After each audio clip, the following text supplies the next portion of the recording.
अस्सलाम वालेकुम वरहमतुल्लाह। हाँ बच्चों, आज अभी के इस वीडियो में हम Faraday's laws of electromagnetic induction देखेंगे। फैराडेज लॉज क्या हैं अब इलेक्ट्रोमैग्नेटिक इंडक्शन के लिए। तो पिछले वीडियो में आपने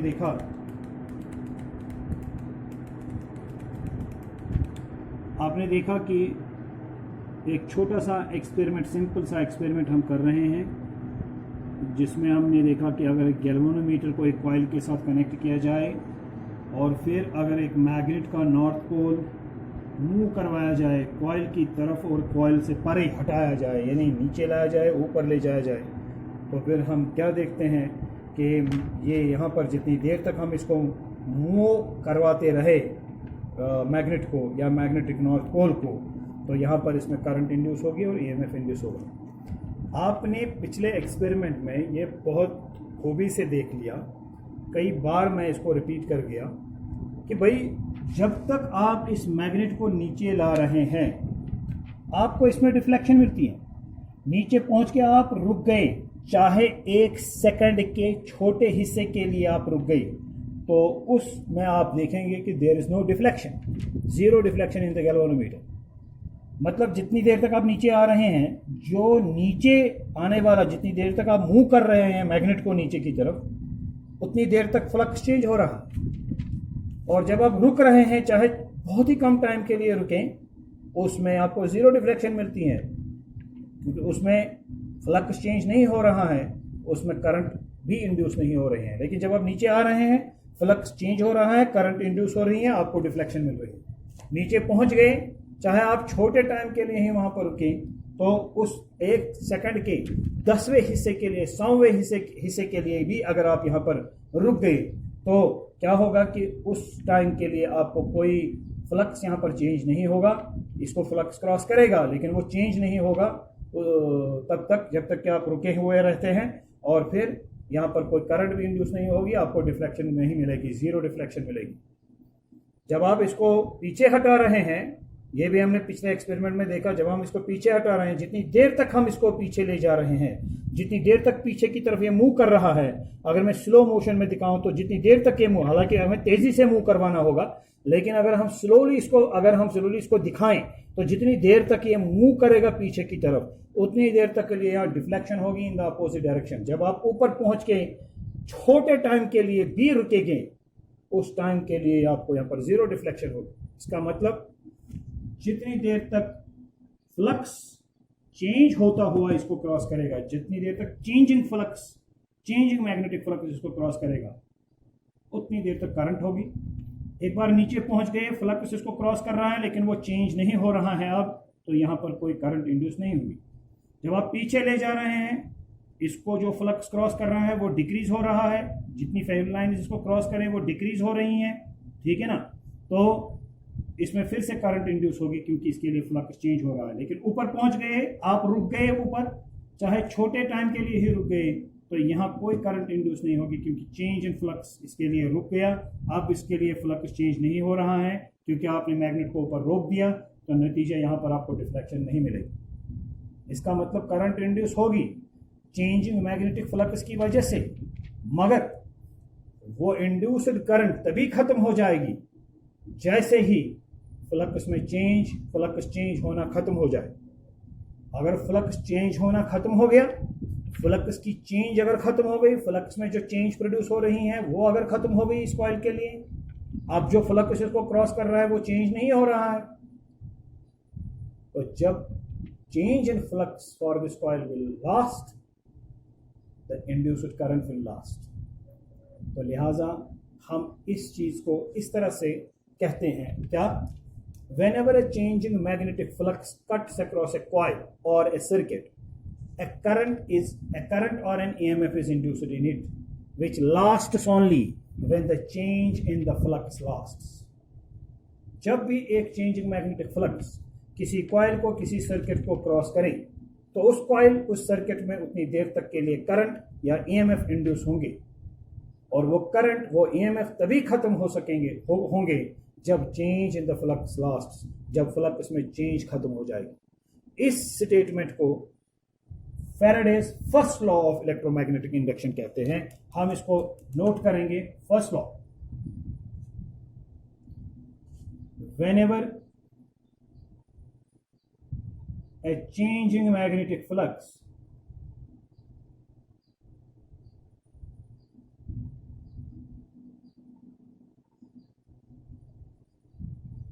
cuts across a coil or a circuit,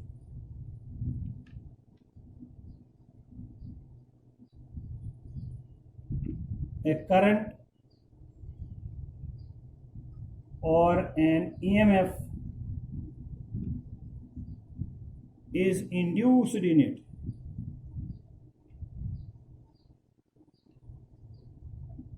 which lasts only when the change in flux lasts.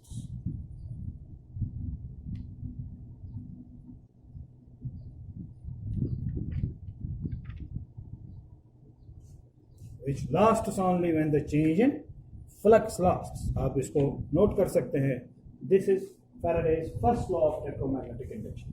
जब भी एक चेंजिंग मैग्नेटिक फ्लक्स एक कॉइल को क्रॉस करेगा, ठीक है ना, तो उस चेंजिंग मैग्नेटिक फ्लक्स की वजह से उस कॉइल में, उस सर्किट में एक करंट इंड्यूस हो जाएगी और वो करंट, वो ईएमएफ तभी खत्म हो जाएगा, ठीक है ना, which lasts only when the change in flux lasts, जब उस फ्लक्स में चेंज खत्म हो जाएगी। यानी कि फ्लक्स ही खत्म हो गया, नहीं, फ्लक्स जो चेंज हो रही थी फ्लक्स में, वो चेंज होना बंद हो गया, तो करंट, जो इंड्यूस्ड करंट है, जो इंड्यूस्ड ईएमएफ है, वो अब नहीं रहेगा। ठीक है कि नहीं। अब दूसरा लॉ जो है वो ज़रा इंपॉर्टेंट है, ये भी इंपॉर्टेंट है, लेकिन ये हम पहले कर भी चुके हैं। पिछले डिस्कशंस में ये बात हमें सुनने में कई बार आई। अब ये कहा गया कि दूसरे लॉ में कि भाई बताइए, जो करंट वहां पर इंड्यूस हो गई या जो ईएमएफ वहां पर इंड्यूस हो गया, वो किसके बराबर है, वो किसके बराबर है। तो फैराडे ने अपने सेकंड लॉ में इंड्यूस्ड ईएमएफ को मेजर किया। इसको कैसे पता लगा कितने वोल्ट यहां पर, यानी ये जो मैग्नेट आपने नीचे ऊपर नीचे लाया, इसमें जो करंट इंड्यूस हो गई, तो उसमें कोई ईएमएफ, मान लीजिए कोई बैटरी, कोई सेल यहां पर है, फिर है तो नहीं, लेकिन मान लीजिए वो करंट आ जाती किसी बैटरी की वजह से, अब वो बैटरी के बगैर ही आ गई, तो इसलिए वहां पर कोई ना कोई ईएमएफ माना जाना चाहिए, इंड्यूस्ड ईएमएफ। तो वो इंड्यूस्ड ईएमएफ कितना है, हम क्या मान के चले कि कितने वोल्टेज, कितना ईएमएफ यहां पर बन रहा है, 2 वोल्ट, 3 वोल्ट, 1 वोल्ट, 5 वोल्ट, क्या, how much EMF is induced in a coil और a circuit when a changing magnetic flux cuts across it. तो इसको सेकंड लॉ में बताया किसने, फैराडे ने। और वो क्या था, तो वो सेकंड लॉ क्या है, वो सेकंड लॉ ये है, the magnitude of the EMF induced. मैं मैग्नीट्यूड ऑफ ईएमएफ लिखूंगा इस तरह से, the magnitude of EMF induced in a coil or a circuit is directly proportional to the rate of change of magnetic flux। मैं magnetic flux के बदले कभी phi लिखता हूं खाली, और कभी फाई बी लिखता हूं, इसमें आप कंफ्यूज ना हो जाए। Phi symbol for magnetic field, magnetic flux, phi B symbol for magnetic flux again, ठीक है। So the magnitude of induced EMF, जो मैग्नीट्यूड ऑफ इंड्यूस्ड ईएमएफ होगा, यानी कितना वोल्ट ईएमएफ इंड्यूस होगा, डिपेंड्स और इज डायरेक्टली प्रोपोर्शनल टू और depends upon the rate of change of magnetic flux. अब इस लॉ को हम तरीके से जब बताएंगे तो हम इस तरह से लिखेंगे। Second law, Faraday's second law of electromagnetic induction, the rate of change of magnetic flux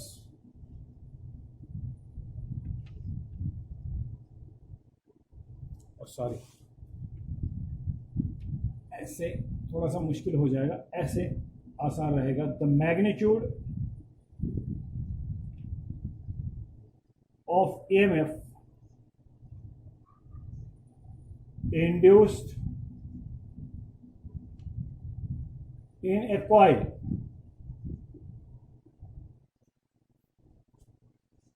or a circuit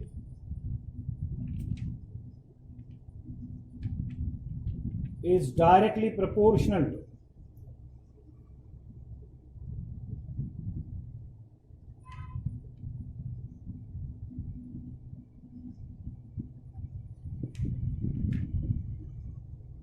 the rate of is directly proportional to the rate of change of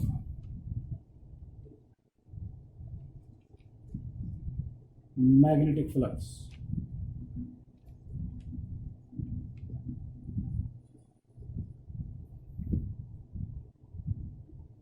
Crossing the coil or the circuit.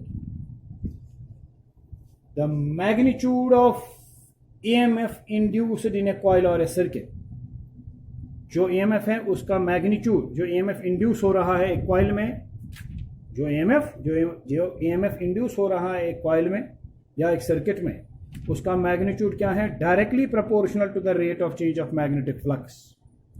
वो depend करता है on the rate of change of magnetic flux crossing that coil या crossing that circuit. अब इस statement को आप copy कीजिए और फिर मैं इसका मैथमेटिकल तरीके से मैं इसको कैसे लिखूंगा. चलिए मैं इसको यहीं पर रहने देता हूं. ये जो नीचे मुझे लिखना था मैं इस साइड पर लिखूंगा. इसका मतलब है कि magnitude of induced EMF is directly proportional to rate of change of magnetic flux. आप जरा इसको समझ लीजिए ये क्या है भाई. कभी कभी आप यहाँ पर माइनस साइन देखते हैं, उसके बारे में हम बाद में बात करेंगे. वो डायरेक्शन को इंडिकेट करता है और दूसरे लॉ, लेंज़ेस लॉ से वो समझाया जाता है. वो इसके बाद आएगा इंशाल्लाह. तो पहले जो ईएमएफ अब इस कॉइल में इंड्यूस हो गया, चाहे आपने कॉइल को घुमाया मैग्नेटिक फील्ड में, थीटा चेंज करवाया, चाहे आपने एरिया ऑफ कांटेक्ट चेंज करवाया between the coil and the magnetic field lines, या चाहे आपने strength of magnetic field B change किया, क्योंकि फ्लक्स को इन तीन चीज़ों से के मदद से चेंज किया जा सकता है. आप बी चेंज करें, ए चेंज करें या थीटा चेंज करें, फ्लक्स चेंज हो जाएगा. तो आप जैसे भी फ्लक्स चेंज करेंगे तो उस वक्त जो उस कॉइल में या उस सर्किट में करंट इंड्यूस हो जाएगी फ्लक्स के चेंज होने से, या ईएमएफ इंड्यूस हो जाएगा फ्लक्स के चेंज होने से, उस ईएमएफ का मैग्नीट्यूड होगा rate of change of flux. तो डायरेक्टली प्रोपोर्शनल, यानी वो डिपेंड करेगा. ज्यादा ईएमएफ इंड्यूस होगा जब फ्लक्स ज्यादा रेट पर चेंज होगा, और कम फ्लक्स होगा, शाबाश, कम ईएमएफ इंड्यूस होगा जब चेंज इन फ्लक्स कम होगा. मैं ये समझाता हूं आपको. अगर यही वाला केस हम ले लें, सिंपल सा जो हमारे पास है, कॉइल, गैल्वेनोमीटर एंड मैग्नेट आ रहे हैं, इसमें आ गया. और ये आपका मैग्नेट है, ये इसका नॉर्थ पोल है मान लीजिए. अब आप इसको क्या कर रहे हैं? नीचे ला रहे हैं. जब आप इसको नीचे ला रहे हैं, यहाँ ईएमएफ इंड्यूस हो रहा है, आपको डिफ्लेक्शन मिल रही है. ऊपर ले जा रहे हैं, उस वक्त भी आपको डिफ्लेक्शन मिल रही है. फ्लक्स चेंज हो रहा है, और यहाँ पर क्या चेंज हो रहा है? B, strength of magnetic field for this coil. मगर नीचे लाने में, ऊपर ले जाने में कई चीजें हो सकती हैं. यानी कि अगर हम इस मैग्नेट को बहुत तेजी से नीचे लाएं, इस कॉइल को, जब ये ऊपर था, मान लीजिए सिर्फ 10 फील्ड लाइन्स इस कॉइल तक आ रही थी, क्रॉस कर रही थी इसको. जब हम नीचे आ गए तो 100 फील्ड लाइन्स इसको क्रॉस कर गई. और 10 फील्ड लाइन से 100 फील्ड लाइन्स तक का जो सफर है, जो 90 10 माइनस 100 100 माइनस 10 वो क्या होता है? 90. तो जब आप इसको नीचे ला रहे हैं तो और ज्यादा फील्ड लाइन्स इसको क्रॉस कर रहे हैं. तो इसके लिए फ्लक्स इंक्रीज हो रहा है, चेंज हो रहा है, और इसमें करंट इंड्यूस हो रही है. मगर ये जो यहाँ पर 10 फील्ड लाइन्स थी, यहाँ रखने से इस तक 10 आ रही थी, यहाँ रखने से इस तक 100 आ रही है. तो ये जो आप इसमें चेंज ला रहे हैं, जब आप इसको नीचे ला रहे हैं, तो फील्ड लाइन्स इस कॉइल के लिए इंक्रीज हो रही हैं, फ्लक्स इसके लिए इंक्रीज हो रहा है फ्रॉम 10 to 100. और इसको मान लीजिए कोई टाइम लग रहा है 5 सेकेंड, आपको 5 सेकेंड लगे नीचे लाने. अगर आप इसको क्विकली नीचे लाते हैं 1 सेकंड में, तो फिर से फ्लक्स इसके लिए चेंज हो गया फ्रॉम 10 to 100। मगर ये चेंज इन फ्लक्स अब कम टाइम में आ गई, सिर्फ 1 सेकंड में। पहले ये चेंज फ्लक्स में आ रही थी 5 सेकंड में, अब उतनी ही चेंज आ रही है 1 ही सेकंड में, क्योंकि आप क्विकली इस मैग्नेट को नीचे लेके आए या क्विकली इसको ऊपर लेके गए। तो धीरे धीरे लाने से क्या होता है, फ्लक्स तो चेंज हो रहा है लेकिन वो टाइम ज्यादा ले रहा है। जब टाइम बढ़ेगा तो rate of change of flux क्या होगा, कम, और ज्यादा, यानी फ्लक्स में चेंज आ रही है बहुत come with the passage of time per unit time. मान लीजिए 1-1 सेकंड में ज्यादा फ्लक्स चेंज नहीं हो रहा है, लेकिन जब आप क्विकली कर रहे हैं, नीचे ला रहे हैं, तो ज्यादा फ्लक्स चेंज हो रहा है पर यूनिट टाइम 1-1 सेकंड में। जब आप इसको क्विकली ला रहे हैं नीचे या ऊपर ले जा रहे हैं, तो rate of change of flux is high, क्योंकि टाइम उधर कम लग रहा है, तो rate of change of flux high हो रहा है, ज्यादा चेंज आ रही है कम टाइम फ्लक्स में। और जब आप स्लोली ला रहे हैं तो ये बहुत ज्यादा टाइम लगा रहा है चेंज होने में, तो rate of change of flux उस वक्त कम होगा। अगर आप क्विकली ला रहे हैं, जब rate of change of flux उस वक्त ज्यादा होता है, उस वक्त ईएमएफ भी ज्यादा होगा। अगर आप इसको स्लोली नीचे ला रहे हैं, rate of change of flux उस वक्त कम होगा, उस वक्त ईएमएफ भी कम ही होगा। तो क्या कहा गया कि ये जो ईएमएफ इसमें इंड्यूस हो रहा है, उस ईएमएफ का मैग्नीट्यूड डिपेंड करेगा। वो उसकी डायरेक्शन क्या है वो अलग बात है, लेकिन उसका भी मैग्नीट्यूड डिपेंड करेगा किस पर, on the rate of change of magnetic flux. अच्छा, हम इसको नीचे ला के रोक लेते हैं, तो क्या इस कॉइल के लिए फ्लक्स चेंज हो रहा है? नहीं। चेंज इन फ्लक्स कितना है? 0। तो ये चेंज इन फ्लक्स हो गया 0, तो 0/डेल्टा dt दैट इज 0, तो E इज 0। जब कोई फ्लक्स चेंज नहीं होगा, शाबाश, तो ईएमएफ भी इंड्यूस नहीं होगा। एक तरीके से इस सेकंड लॉ में फर्स्ट लॉ आपको मिलता है कि अगर आप फ्लक्स चेंज नहीं करेंगे तो ईएमएफ 0 होगा, अगर आप फ्लक्स चेंज करेंगे तो ईएमएफ 0 नहीं होगा, और जितनी देर तक आप फ्लक्स चेंज करेंगे उतनी देर तक ईएमएफ होगा। यही तो फर्स्ट लॉ है। So first law is already contained in this second law। आई बात समझ में?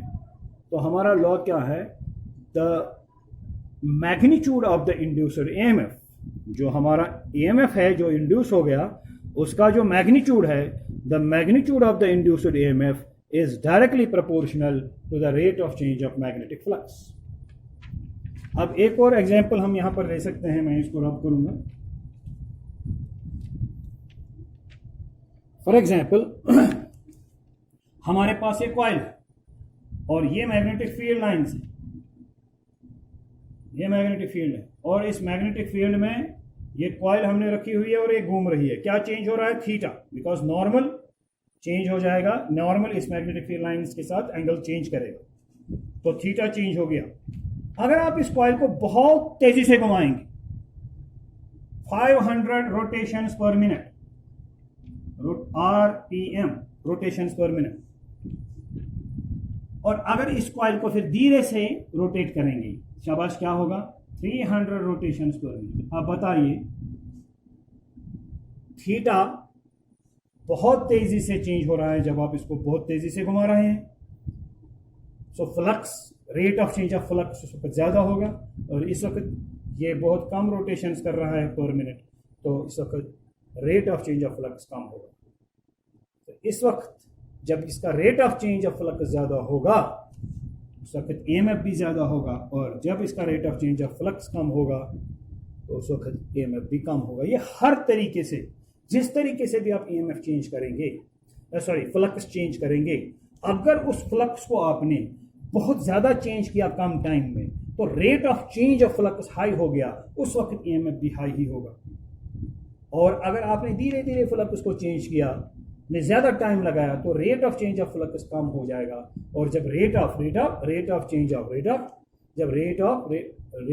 ऑफ फ्लक्स कम हो गया, तो ईएमएफ जो है, इंड्यूस्ड ईएमएफ का मैग्नीट्यूड भी कम हो जाएगा। अब कोई कहेगा चलिए ठीक है, मुझे ईएमएफ का मैग्नीट्यूड पता चला, it is directly proportional to rate of change of magnetic flux. अब इससे क्या होता है कि मुझे ये देखना है कि rate of change of flux कितना है, तो मुझे ई मिलेगा वहां से। मगर करंट कैसे मिलेगी? भाई करंट मिलेगी ना, क्योंकि इस कॉइल का, अगर ये कॉइल है, मान लीजिए ये केस है, या ये वाला केस है, ये कॉइल है, तो इस कॉइल की कोई ना कोई रेजिस्टेंस होगी, तो करंट आ जाएगी ना E डिवाइड बाई आर, जैसे V बाई आर आप लिखते हैं, ठीक है ना। तो EMF एक बार आपने निकाल दिया तो करंट आपको मिलेगी, ये इंड्यूस्ड करंट, ये इंड्यूस्ड EMF। और लॉ बताया गया है इंड्यूस्ड EMF के लिए, क्योंकि EMF ही एनर्जी का फॉर्म होता है, ठीक है ना। और करंट फिर हम ऐसे निकाल सकते हैं। अब समझाइए मुझे, आपने ये जो दो लॉज पढ़े, इनमें आपने फर्स्ट लॉ जो है वो क्या है?